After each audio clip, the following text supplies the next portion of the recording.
So the neuro behavioral modeling, it's basically identifying the difference that makes the difference in behaviors that accelerate and help people to be the best they can be.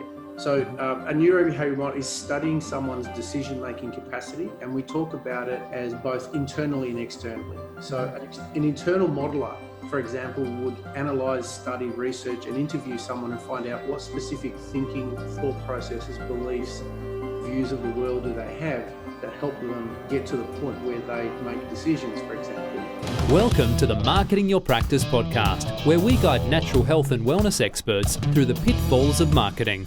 Each episode, you'll learn simple, effective, easily actionable, and heart-centered marketing strategies. And here's your host, Angus Pyke. Good morning, good afternoon, and good evening, friends. Welcome to the Marketing Your Practice podcast. Now, my guest today loves working with entrepreneurs and business owners who have experienced rapid and exponential growth in their business, yet they feel overwhelmed, unfulfilled, and stuck. He's a visionary who sees the big picture in all that he touches, and he's committed to supporting others to see their vision more clearly and to help them courageously step into it. We're going to talk a lot about that today. Now, with a background as a doctor of chiropractic, in a fascination in the area of neuroscience, he's also a certified neuro-behavioral modeler. I'm going to ask about that in a moment too. Sure. He's also a business and life coach. He is Jim Karagiannis. Jim, welcome to the show. Thank you, Angus. Thanks for the invitation, and very excited to be here. Buddy, that sounded like to me a little bit of deja vu, given the first time I kind of read through that intro, it was like I had a bunch of marbles in my mouth there too. So The surname or just the neurobehavioral modeling? well, believe it or not, the neurobehavioral modeling beforehand had at least half a dozen goes at it. And it's not that tricky a word, but for some reason today I've got a bit of cotton wool mouth. But we got there in the end. And this is, I feel like I first invited you on the podcast. It's got to be nearly 12 months ago. It has. And just through a whole series of factors, things haven't worked out. So it's great that the planets lined up. And it was actually only even just a few days ago when you said, look, round 5, how about we try this again? Yeah. And it just worked out. And it was like, let's do it. And it happened within like days where previously there hadn't been any opportunity. So excited to be here. If nothing else, buddy, I'm persistent. So bordering on stalking, but okay. I understand. Hey, listen, for our listeners that might not know a little bit of your background, we're going to spend a lot of time today talking about getting started. It's where all the momentum needs to come from. It's the hardest thing to do. But before we kind of get into that, can you give our listeners, our viewers, a little bit of a background of your story of what kind of brought you up to where you are now? Of course. So by training and profession, I'm a chiropractor, and I graduated from RMIT University back in 1992, 93, sorry, my mistake. And I met my lovely, beautiful wife, who has been a previous, basically interviewee on your program as well, Bettina Tornatora. So we went through the program together and graduated, have been together since, so it's approaching 28 years now, happily married. And we started our journey in chiropractic, and we traveled throughout Australia, practiced in both country and city, back in Melbourne now. Got 2 fantastic, beautiful adult sons in the process. And along the way of practicing chiropractic, I was always been inspired. That's all I actually wanted to do. As a young, as 5-6-year-old, I had the spark that went, that's what I want to do. And about 8 or 9 years ago, I looked at my impact having a bigger impact, and that started my coaching specifically with healthcare professionals and teams. And as a result, over time, a lot of the principles that we hold dear in chiropractic specifically were transferable to other areas of the world and life. And so I was getting more invitations to support and help people outside of industry. So that's where it's led me to. I've kind of followed my own path and curiosity and enjoyment and passion. And that's where it takes me now, interestingly, with entrepreneurs and business owners, and helping them navigate through challenges that they may be experiencing with both their business and their life. So let's talk the short story of that. Yeah. Let's parlay into that. What's a neurobehavioral modeler? Okay. So neurobehavioral modeling is essentially, its genesis is in neuro-linguistic programming, NLP. So the neuro behavioral modeling, it's basically identifying the difference that makes the difference in behaviors that accelerate and help people to be the best they can be. So a neurobehavioral model is studying someone's decision-making capacity, and we talk about it as both internally and externally. So an internal modeler, for example, would analyze, study, research, and interview someone and find out what specific thinking, thought processes, beliefs, views of the world do they have that help them get to the point where they make decisions, for example. And an external modeling would be looking at their behaviors, actions, routines, and rituals. So when both Bettina and I are certified in this, it's about trying to identify the key ingredients. It's kind of like snapshotting and going, this was a turning point right now.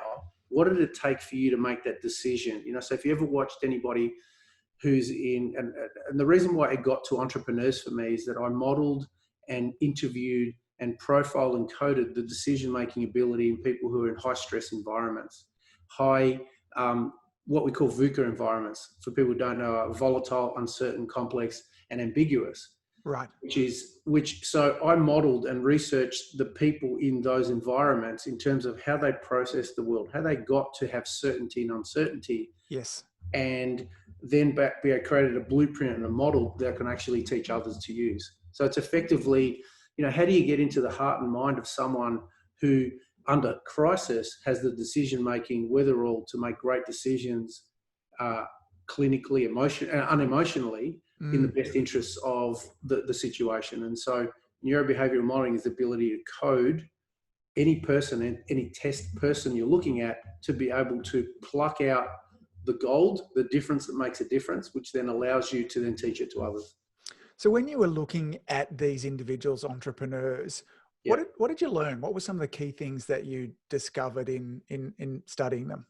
Yeah, well, some of the people that I interviewed weren't just entrepreneurs. What I did is I looked at, what are the most VUCA type environments you could think of? And so the term initially comes from the military, where you can imagine you're going into a battle, you've got volatility, you've got uncertainty, you've got complexity, you've got ambiguity, you don't know what's going to happen. And so I interviewed those type of people. I interviewed the military. I looked at people who did tours of duty in really a hostile, uncertain environments.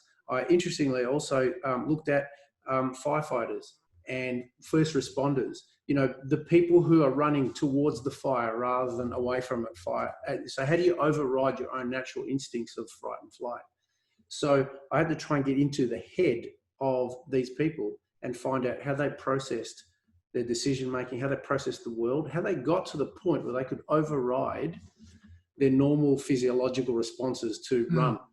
And that's the process. And so interviewing people from broad ranges. I also interviewed people who are Forex traders, people who have ultimate uncertainty within financial markets, and how do you regulate your emotions in order to make great sound decisions when things are oscillating ridiculously. And what's been really fascinating for me is that when I did this study, it's been the perfect catalyst for the world that we've been living in the last 3-6 months, particularly. So how do you find certainty and uncertainty?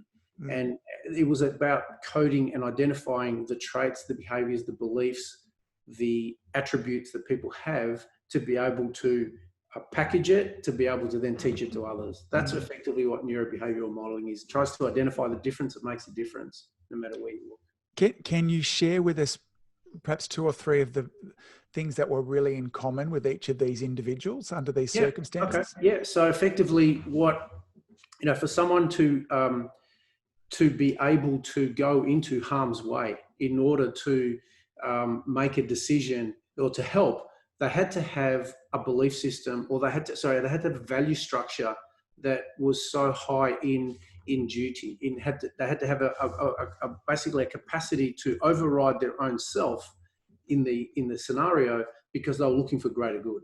So, people who were first responders or people who were running into buildings, they had a sense of duty and honor in that process. And so they could override their normal physiological responses because it was something different. So it was a lot higher. And by the same token, people who who had a worldview that was abundant versus scarce, if they always had this worldview that supported them to be expansive in their thinking, that no matter what will happen, I will work it out. If they had that type of worldview, that helped. And I guess the other part of it, interestingly, and this is where I find it's been really relevant with entrepreneurs, is what's called their paradigmal reference point. So the paradigm, the way they look at a situation. So if there's complexity or if there's a problem in a situation, they had the pre-frame in advance to say, what I do is I find solutions. And what I do is, the harder the scenario is, the better I get at finding problem-solving capacities. Rather than it being an arm wrestle, it's a dance. Yeah. It's an opportunity to... So all the pre-frame and the context around which we label a situation becomes the experience, becomes, it's the meaning you give that. And so anytime people had a fluid and adaptive model to which they applied to any situation, as well as a value higher than self and their own self needs, they were able to do things that most people can't do. I can kind of get, if we look at some of our first responders, for instance, I could kind of really easily see how they could create a value system that this is not about me. Yep. I'm saving lives type sort of thing there too. Where did that fit in with the Forex trader? The Forex trader particularly was about emotional regulation, because you had uncertainty. When we're dealing with $50,000, $100,000, $200,000, $1 million, then, I was always reminded of this example when there's a book called The Golfer and the Millionaire. And it basically said that, if you're putting from like a foot away and you putt it and there's nothing on the line, then you can do that. That's all okay. But if you're putting for $1 million in the same spot, it's the story you tell yourself about what that means that then starts playing with your head and your heart and your mind, everything. So the emotional regulation that was really relevant, I kind of went off on a tangent with the Forex traders to look at that. But effectively, when someone's dealing in billions of dollars, there's quite a bit of backlog and quite a bit at stake. Sometimes your own skin in the deal, sometimes everybody else's, and you had to be able to regulate your emotions to make great decisions. Yes, you had pre-existing rules that you followed, but I don't know about you, Angus, but if I had to deal with billions of dollars of other people's monies and livelihood, I'd have to be certain in myself. I had to get to a place where I was making good, clear decisions. I could get rid of all the noise and the white noise around me to be able to act unemotionally, or as unemotionally as you possibly can. How does a practitioner kind of listen to this now, if they're thinking, well, I'm not dealing with billions of dollars and I'm not pulling people out of burning buildings. Yeah. I'm a chiropractor. I've got a really important job. I'm a naturopath, Chinese med-prac dentist. Yep. How do you take something like these concepts that you've learned and then apply them to the practitioner and their next patient that's about to come in the consultation room? Yeah, look, this is a great question, because I oscillate between, like, my background being in health, and particularly about the principles of chiropractic. What I've loved about them is they're consistent through not only just one specific profession, but when you talk about all the other professions, there are principles that are transferable across all platforms. And so what comes into it, the overlay of all of those areas, is courage. And I guess this is the real theme of what we could be talking about today, is there are 6 forms of courage. Right.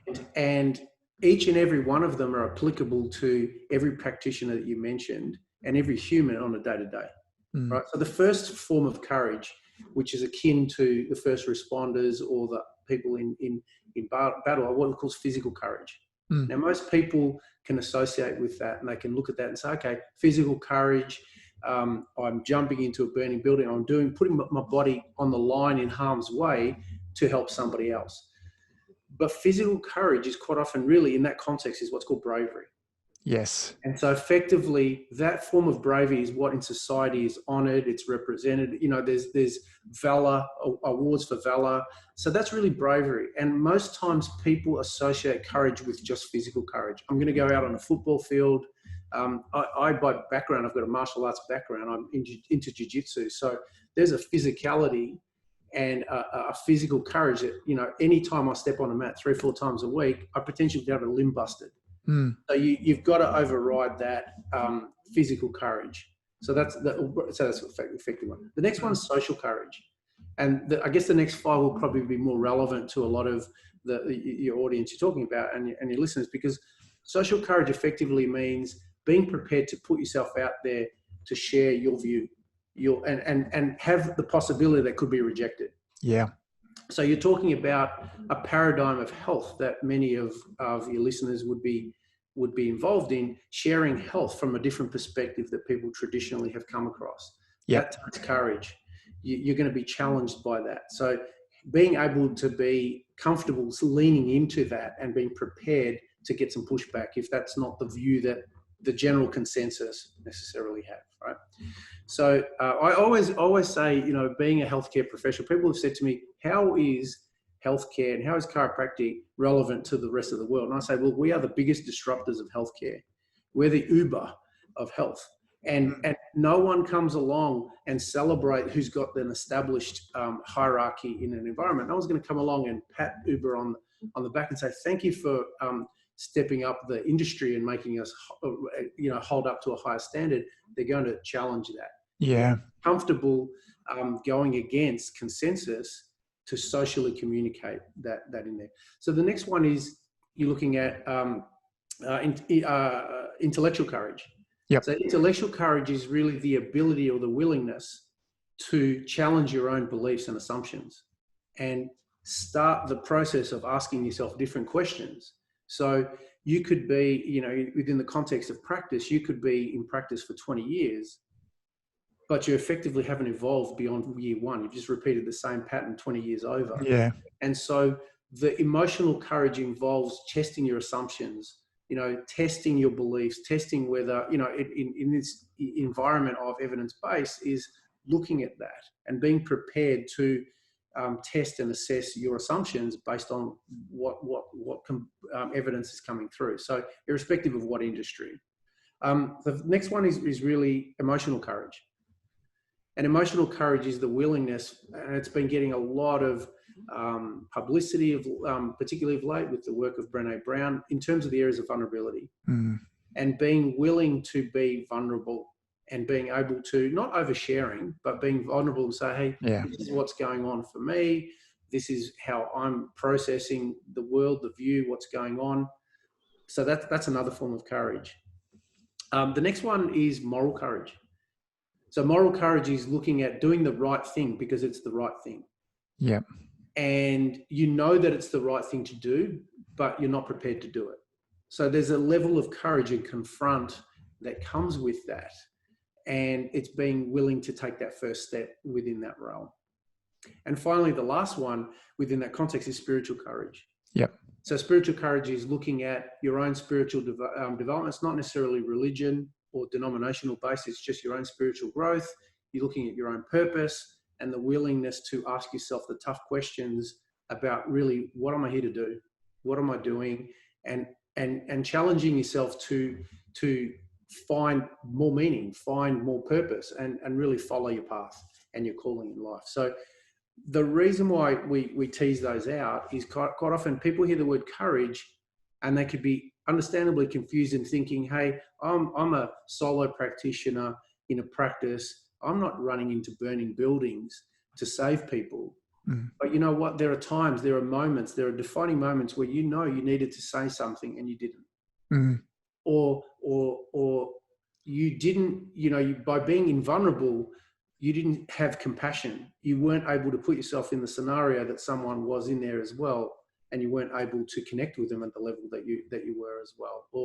Or you know, like morally, courage, you know, there'd be times where you know there is something that you need to do and you didn't. And all of those take courage in one way or another. And it's being prepared to take the step that leans into each and every one of those.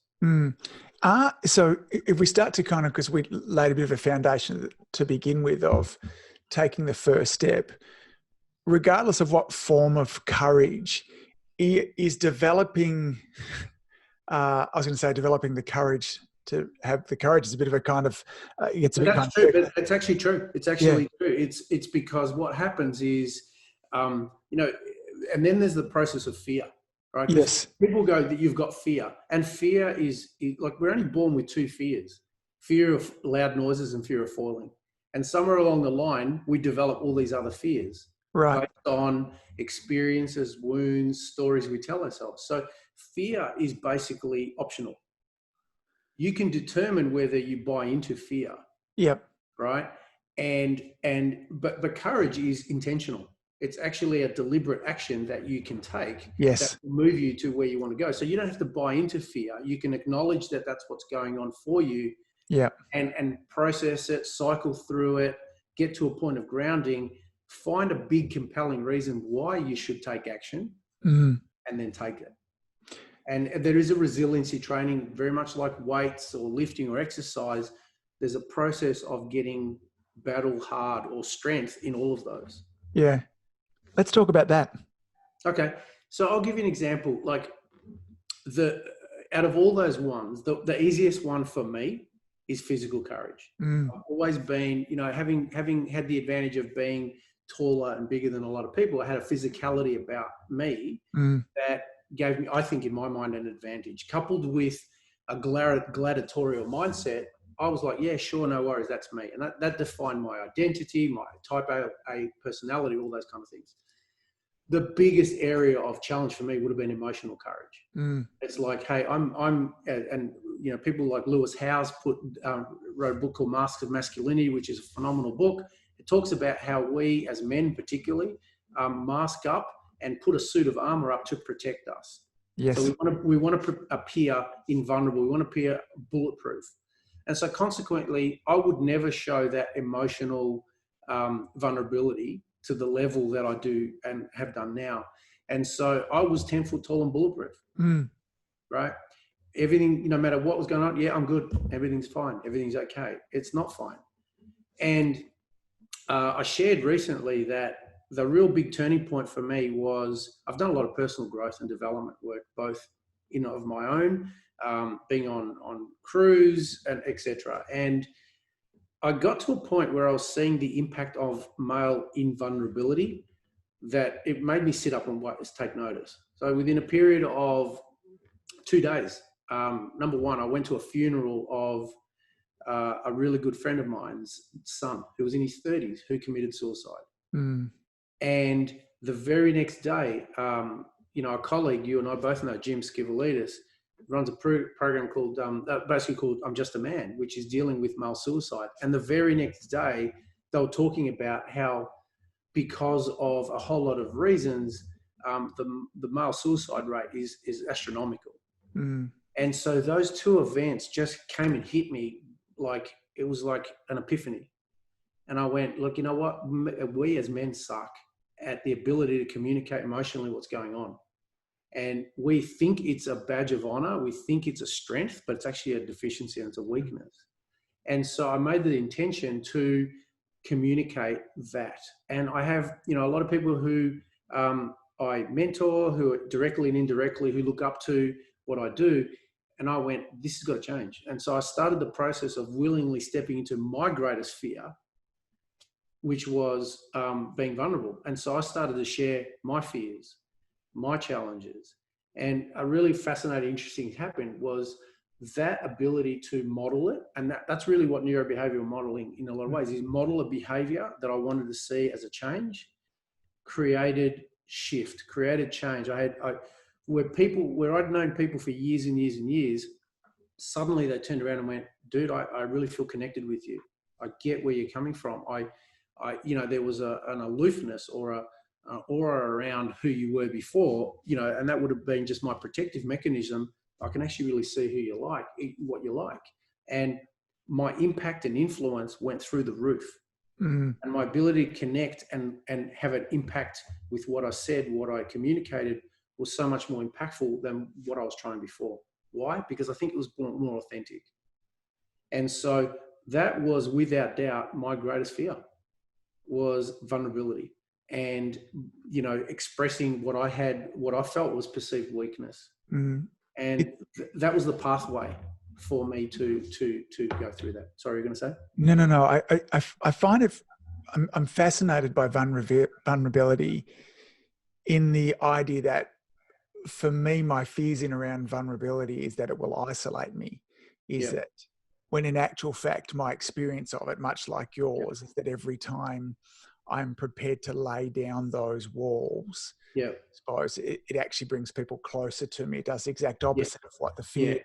Yeah, 100%.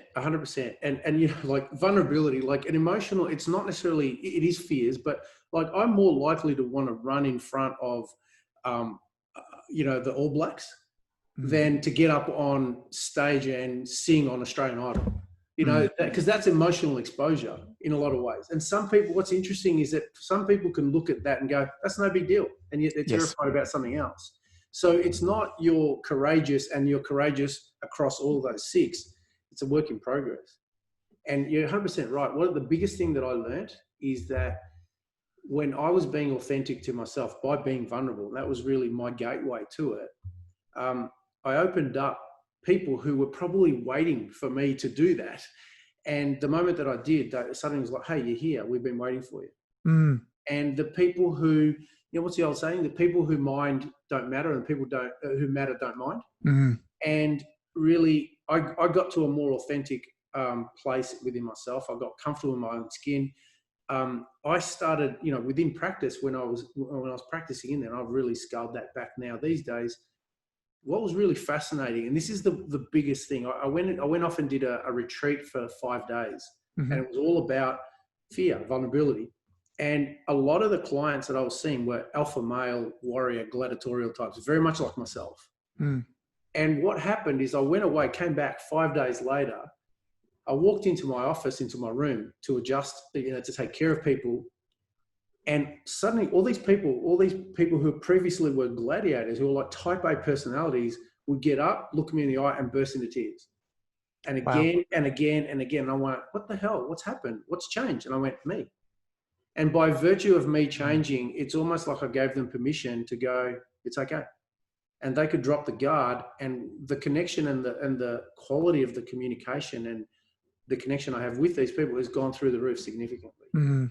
So I've gotten to the point where, by being courageous and really communicating vulnerability in that way, it even sets off a different energy, vibration, aura around who you are, your approachability. Like I've seen it where you change your persona, you come home, your dog or cat are different.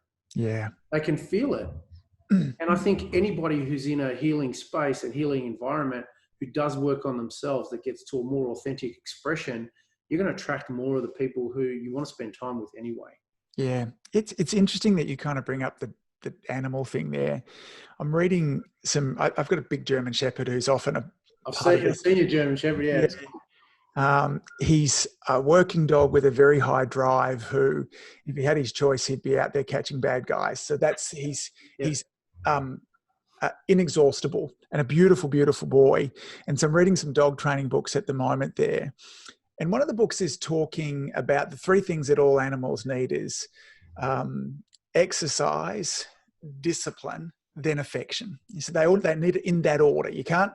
And he said that dogs in the wild never get anything for nothing. They have to work to get stuff there too. And I have really changed around my energy with Conan in terms of being much more regimented. His exercise was always quite high, but I've stepped it up again. But his discipline, I've really put through the roof, and he's calmed down enormously in terms of, and some of it with regards to discipline is just how I show up around him. And there's this kind of idea of when he's around now that I just want to show up as the leader, as the alpha dog in the house here. And it's quite interesting because over the last couple of weeks, I'm kind of cautious how I say this because I don't want it to stand in a wank, because when we kind of think about the alpha dog there too, not with a masculine type of way, but I brought that same energy into practice with me the last couple of weeks. It's been stunning how calming it's been, like just stunning. Yeah, well, you know what you say, I 100% agree with you there. And I don't reckon you're off there at all because we've got a dog as well. She's a soft-coated Wheaton. And we had one of these we were having some challenges. She was barking. We couldn't work out what was going on. So we bought this old school type, dog training whisperer. And really what he did is exactly what you just said, is he actually said, look, there's an order that they respect, and you have to be energetically, you've got to have certainty and control, and they've got to know that you're in charge. And so, and it was like one session, he retrained the dog and it changed everything. And we just had to basically change how we were interacting, and our dog felt it straight away. But you're right, if you go into practice, whether you're a dentist, a myotherapist, whether a Chinese medicine practitioner or what have you, chiropractor, osteopath, whatever, people energetically will feel that certainty within yourself, that decisiveness. There's the, look, I'm here to help you. It's this way or that way. Yeah. They'll feel it. And the people who are on the fence, sometimes they'll go, okay, I'm out. But what will happen is that you'll endear yourself and draw more people who are drawn to that decisive part of them, because that's really what they're looking for in a health provider, someone who's actually going to be there looking after their best interests, who can lead them, who can keep them accountable. So there's so many times where, and this comes into the emotional courage element as well, where, leaning in and having those tough conversations with our practice members, our clients, when you know that they've said to you this is a priority, but their behavior isn't reflecting that. So totally. When I've leant in and had that conversation, whether it's with coaching clients or what have you, it takes the relationship to another level. Either they'll say, you're right, I'm out, in which case I go, great, awesome, well, it's been great helping you. You know that if you ever want to come back here, we're here for you. But what it does for the people who weren't towing the line, they suddenly have this, you actually are the person for them because you're keeping me accountable. So I've had those discussions where I've said, hey, listen, I'm just curious. When we first started, you told me that this was the priority, and we outlined an outline schedule. Now, I'm upholding my part of the bargain by helping create the vision for you, telling you what's possible, but keeping you accountable. So is that the priority or not? Because if it's not, that's okay. But if it is, I've got to let you know you're not exhibiting or taking control or behavioral responsibility for your part of it. Now, what do you want me to do about that? And almost without exception, people will come back and go, you're right, thanks for being the leader. And it solidifies our relationship. So it doesn't take away from, it actually reinforces what you're there to do as a leader, as a health leader. I think our listeners will intuitively perhaps, as you went through those 6 different levels of courage before, there would have been one of them, if not 2 or more, that stood out that they know, I need to step up there. So as they're listening or watching this now and they're wanting to take that first step towards expressing more emotional or moral or spiritual intelligence there as well, where do they begin on that journey? Okay, well, you mentioned it earlier on. It is a process. It's like a muscle building process. You don't go from 0 to 100 immediately. It's the graduated process. So you might look at this and go, okay, what capacity do I have right now? Like if I'm a person who's not very vulnerable, what are 3 things that I could do that would stretch me a little bit, but would move me in the direction I want to move to? Yeah. Whether it's in physical courage, whether it's in emotional, it's in social. It could just be that, if you're in a situation where you're a pleaser and you just want to tell people what they want to hear, what would it be like if you stood up and said, hey, have you considered this, or started the process? So it's really a case of identifying really 3 steps that you could take in any one of those areas at your pace, at your level, because some people, have got a different risk tolerance and risk profile. So you work within what someone can tolerate, and before you know it, incrementally, it's called the basically daily habits. It's the things that you do consistently that over a period of time, even if it's 1% a day, shifts you along the trajectory that you need to get to. Yeah. So I kind of identified that, what was perhaps holding me back was, this social courage. I wanted to, given that we're on a marketing podcast, I wanted to create some content and start to share out there really what I stood for. And that, I've got this grand vision of what it could look like. And am I right in saying, look, let's just put the grand vision over to the side there too.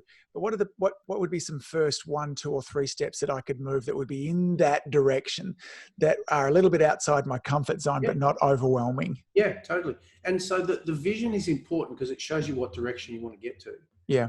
And So I think it's really clear that you go, where am I now? Where want I get to? Yeah. And having the vision of what's the ultimate objective? Where are you going towards? Because if you don't have a vision of where you're going to, you're going to be parlayed into any direction in there. So number one is getting really clear on your vision and where it is that you want to get to. Number two, where are you?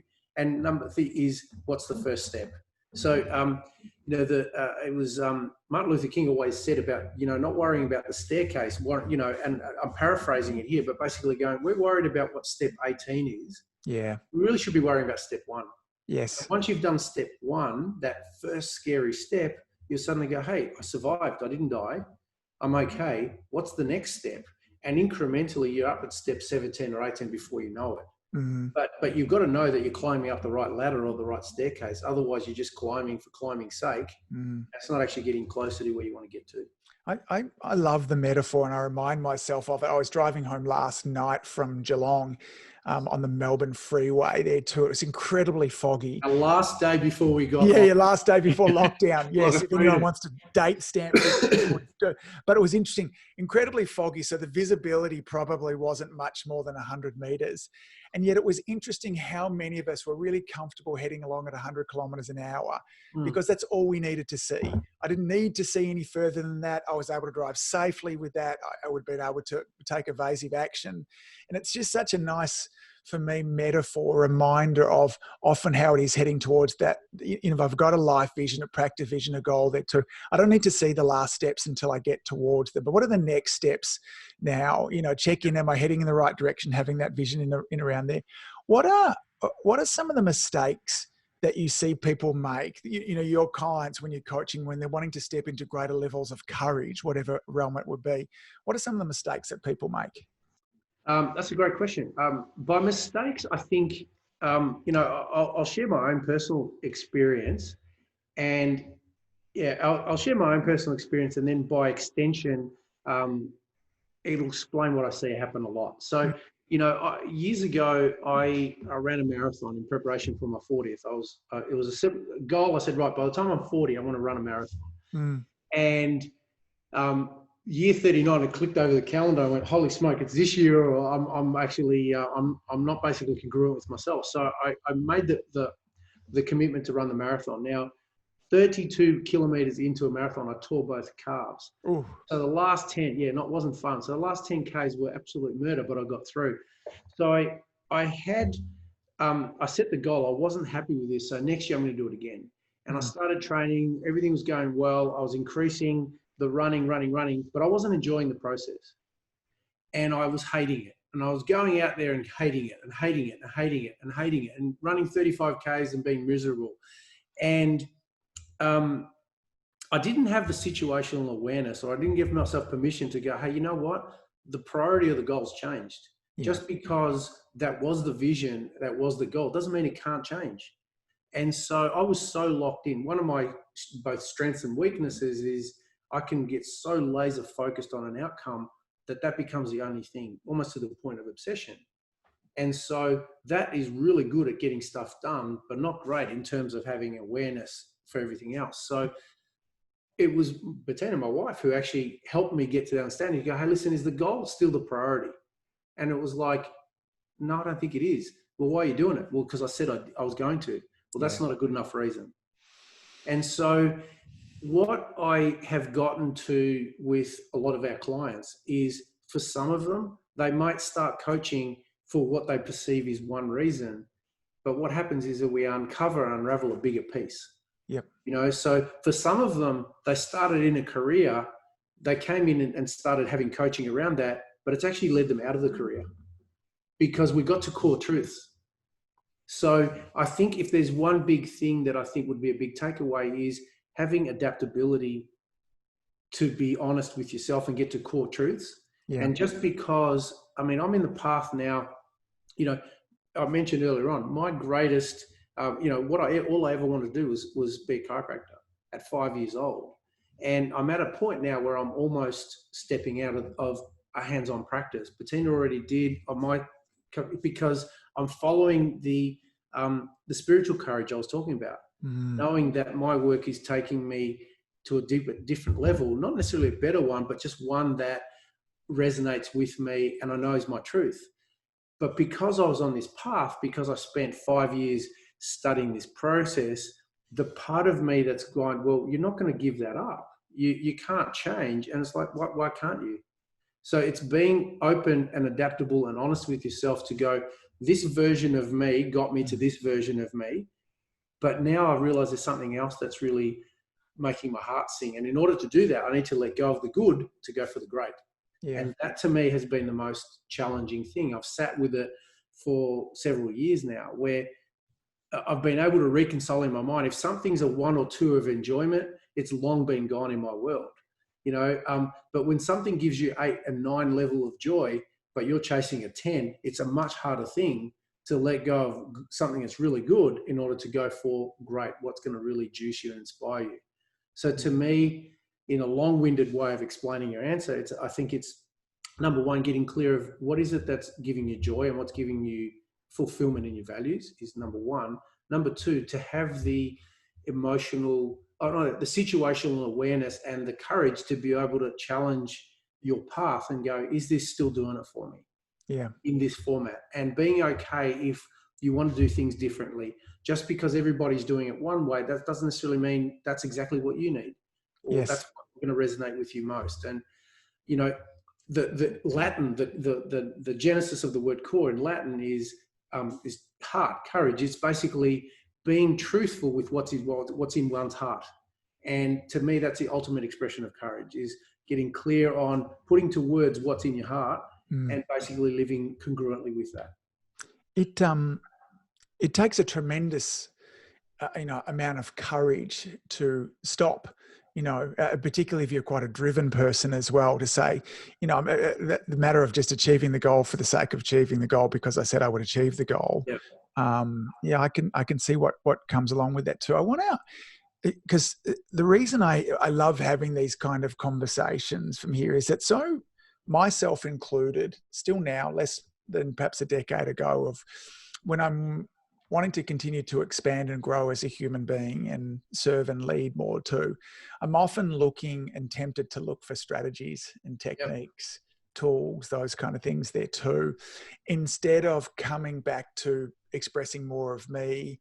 And in many times I look for these things because they're easier than becoming more courageous for me as well. It's been full of so many wonderful little kind of reminders for me. I'd never ever thought about courage in any way other than bravery. It's been quite kind of eye-opening there as well. And I want to encourage our listeners. It's such a very simple but profound model of where do I need to kind of step my courage up, and what some things I could do soon today, that would push the boundaries, that might not be the actual end result that I want to, but would have me kind of heading in that direction there too. So, Jim, I want to, I want to acknowledge you and thank you for putting in all that time or effort, to take concepts like this, to bring them in, to simplify them, to pop them in a framework and a model that can help so many of us as practitioners better serve our patients. So thank you firstly for that. And my pleasure. Secondly, if our listeners want to know how they can reach out, I love your Instagram posts. I've seen firsthand the increase in emotional courage that you've shown there too. There are many times I've sat down and what you have written there has had an impact on me as well. If people want to find you, where do they find you? And can you share perhaps, because I know there's a couple of different ways that people can work with you in a more formal way as well. Can you tell us about those? Yeah, sure. So our coaching organisation is called Lux Consulting. Bettina and I launched that after a genesis of coaching predominantly health care professionals and their teams. We've moved to, we kind of cross over. And when we talk about emotional courage, like we got a lot of pushback when we moved outside of health to other industries, just declaring what's going on. We were considered sellouts to our profession. So we've embraced that. And the smile and look of your face suggests me that I'm probably not the only one. But that takes courage in itself. So our consulting and coaching organisation is called Lux Consulting Co. Yes. And interestingly, like within the realm of entrepreneurs, one of my coaching clients is a kick-ass entrepreneur, and we've partnered in a podcast called Launch and Beyond podcast, which is really about principles, a lot of what I shared today, which are transferable principles to all areas of life. So my biggest key is I want to see people kick the lights out of whatever it is that they're looking for in success, but actually still be fulfilled in other areas of their life. So to me, it's not a one area of success and you're so out of harmony in other areas. So that's really the avenue through which I feel I could reach more people, was through the podcast. So in terms of engaging with us, by all means, you can reach out there. I'm on Instagram under my name. Perhaps you could probably put some links in there, because people may have trouble spelling my surname. We run retreats for people. We have run immersive programs for people where we spend 3.5 days helping to deep dive into what makes them tick, help them identify their biggest fears and challenges, and help them find within themselves either the courage or the strategies that will help them move forward. We can do that in a group coaching scenario outside of retreats, or more individualized one-on-one. Just depends on what it is that people are looking for. That's really the avenue through which we're doing most of our work these days. Yeah. Well, I want to encourage our listeners, our viewers, to follow out. And if you haven't listened to Bettina's episode, I'll have the notes and link to that in the show notes too. It was equally as profound, as valuable also. So, buddy, I'll have all those links in the show notes too. Thank you. It has been well and truly worth the wait for us to be together. I got a page full of notes here that I'm going to somehow need to kind of condense into some show notes for this as well. So, buddy, any final thoughts that you'd like to leave our listeners with? Probably, like you and I have both been around healthcare for a long time, and it probably only is in the last few years that I've probably, and by virtue of even just you reaching out, is I was probably not even connecting with you, even though we were aware of each other for a long time. There was still that gap and distance, and I'll take ownership on the fact that me being me was a big part of that. And I've realized that for me to actually have an impact and connect and live my legacy, I needed to model and lead that behavior. And by virtue of that opens up situations, relationships, opportunities, and possibilities that I otherwise wouldn't have had. So if you want to create change in the world, it does happen when it's you. It starts from you. You're right. It's much easier if someone says, here are the action steps, just do them. But if you're not the person who you need to be, and this is all the work that you've done with Jim Fortin as well too, which is an inside-out job, if you don't become and be that person first, then you're going to get a different outcome. And so that's why the hardest work in mastery is about self and getting to the place where you're the best version of yourself and then acting from there. So that would probably be my takeaway. Damn good place to finish, buddy. Take care. Enjoy your afternoon and look forward to seeing you around the traps. Thanks, Angus. Appreciate it. If you enjoyed listening to this podcast, you have to come and check out the Community Influencer Program. It's my monthly coaching program where we take all this material and I'll work one-on-one with you to apply, implement, systematize, and help guide you and your practice to the next level. Now you can join me over at adiomedia.com/join. That's adiomedia.com/join. I'd love to see you in there.